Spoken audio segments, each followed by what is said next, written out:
Hello everyone, welcome back to another video. This time, we'll be diving in on how to play Jinhsi from Wuthering Waves. I'll be answering all your questions, such as what skills should you prioritize? Which echo build should you go for? Which team composition is best for Jinhsi? Which sequences should you go for? And which weapon should you focus on? Let's get started. Jinhsi is a high DPS resonator with one of the most unique forte skills. From her resonance skills, which is further boosted by her forte circuit stacking, she has 4 typical attacks and can enter a unique stance to deal maximum damage. Even without her resonance liberation, she is fun to use and very powerful. But with that being said, just look at her resonance liberation. Alright, let's continue. Jinhsi is a stack-based resonator which works similarly to Chishia's forte circuit. However, obtaining those stacks can be pretty complex, so let me simplify it for you. You can get stacks when allies hit enemies with attribute damage, which means Mortefe, Yinlin, and Verena will be near perfect partners for getting those stacks. Side note, attributes and coordinated attacks are separate, so someone like Mortefe can get 1 to 2 stacks. Here are the methods for gaining stacks. Gain 1 stack with attribute damage, obtain 2 stacks by performing coordinated attacks such as Mortefe's Resonance Liberation and Yinlin's Forte Circuit. All of these stacks have their own cooldown, which is 3 seconds per attribute. And now to Jinhsi's skill overview. Illuminous Epiphany Solar Flare is 6 hits. Illuminous Epiphany Star Glamour is a strong initial hit. Each incandescent stack gets consumed from the Forte gauge and adds damage to Star Glamour. This is the special Dragon Beam animation you get after performing her Illuminous Epiphany Solar Flare. You have to perform 4 basic attacks or perform the intro skill to trigger the enhanced skill, which transforms her resonance skills into an incarnation state. This is the first part of her Forte circuit to enter the inaction state.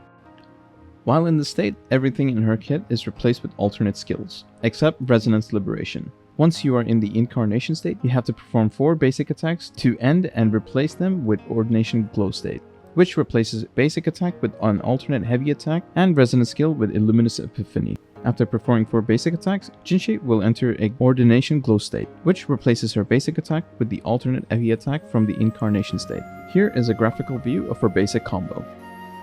Resonance Liberation, 4 basic attack, which you can skip if you've done an outro skill, enhanced skill to incarnation state, 4 basic attack to Ordination Glow Illuminous Epiphany skill, and then finally, outro. The majority of Jinhsi's damage comes from her resonance skill, which is further boosted by her Forte circuit stacking. Resonance Liberation is a bonus nuke, but her basic attacks are also among the most elegant to use. Gotta look at this. Absolutely majestic, am I right? Here's the order to prioritize Jinhsi's skills.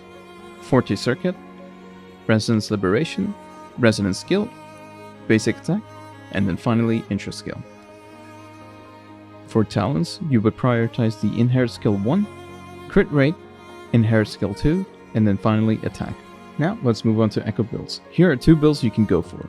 The first Echo build is a cost of 43311, which is Joy, Crit Rate or Crit Damage, any 3 cost Echo, so that would include echoes such as the Rocksteady Guardian, the Sign Feather Heron, or the Auto Puppet Scout, and then any of the cost 1 echoes with an attack percentage to it.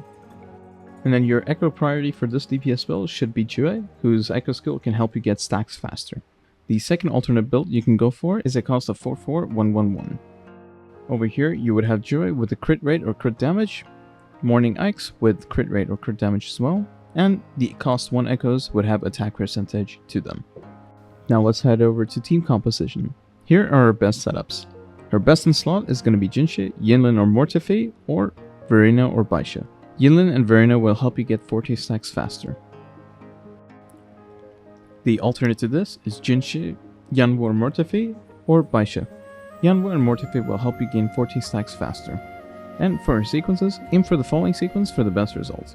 S1 will help you gain stacks faster. And here are the rest. And now finally, let's talk about her weapons. Here are her best weapons for Jinhsi. Of course, no doubt, her best in slot weapon, Ages of Harvest, which gives an attack of 587 and a crit rate of 24.3%. You also gain a 12% attribute damage bonus, and casting intro skill gives the equipper Ageless Making, which grants 124% resonance skill damage bonus for 12 seconds. Casting resonance skill also gives the equipper Ethereal Endowment, which grants 24% resonance skill damage bonus for 12 seconds. And then your other 5-star options is one of them if you have Verdant Summit, which gives an attack of 587 and crit damage for 48% as well. And then the standard weapon itself, Lustrous Razor, which gives an attack of 587 and an attack percentage of 36.45%. And your 4-star option is mainly going to be Autumn Trace, the Battle Pass weapon, which gives an attack of 412 and a crit rate of 20.25%. And then lastly, if you have a 3-star option, the Guardian Broadblade, which gives an attack of 325 and an additional attack of 24.30%. And that is it on today's guide on Jinhsi. If you found this video helpful, please give it a like, share it with your friends, and don't forget to subscribe for more tips and guides on Wuthering Waves. Have a wonderful day. See you in the next video.